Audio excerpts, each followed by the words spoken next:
We heard from my mother-in-law this morning, and thankfully she survived the night. They're safe for now, but I use that term very loosely in terms of how safe they are.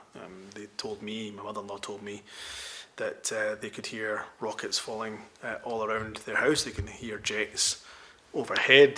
The kids were screaming throughout the course of the night. My mum and mother-in-law in particular, terrified, as is my father-in-law. And I think the worst situation is, the worst thing is they feel utterly trapped.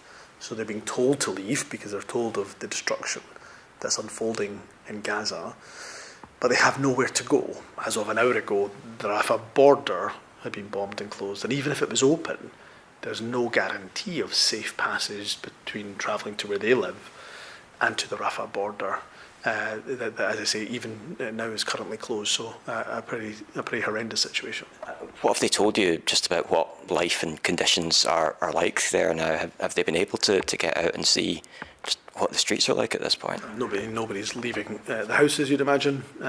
They have little in the way of supplies and food. I think they've got about one day left of supplies, including for the children. My brother-in-law has 4 young children. One of his children only 2 months old.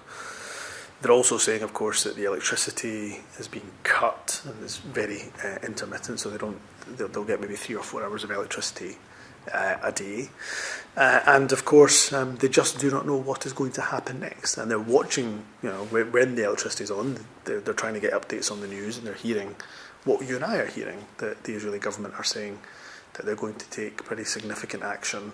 And this is only the beginning of what Gaza can see. So it's a pretty horrendous situation all around. And your family has some knowledge of the medical situation there. Do you maybe just want to say a bit about that? How serious is that becoming from what you've heard? Yeah, my brother-in-law, a doctor in local hospital, and he's done a 24-hour shift, and he's saying medical supplies are at the lowest he's ever seen, to the point where they're having to use bits of their own clothes to try to bandage and tourniquet wounds where they can. So he said he's never seen medical supplies as low as they are. And as the news has reported, of course, innocent men, women and children are the ones who are suffering as a result.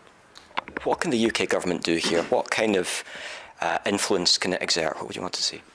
I've spoken to the Foreign Office this afternoon and written to the Foreign Office asking them to use their very unique position as an ally of the government of Israel to say that the government of Israel and all parties must open up a humanitarian corridor to serve 2 purposes. One, to get those supplies in, food supplies and medical supplies into Gaza, but also to open up a humanitarian corridor to allow innocent men, women and children of Gaza to leave, because of course we know the destruction that is unfolding there. Now that humanitarian corridor, a safe passage, can only open if there's a ceasefire, and I would ask the UK government to urge all the parties involved to agree to that ceasefire for 24, 48 hours, however long it can be, in order to allow supplies to come in and for the innocent people of Gaza to leave.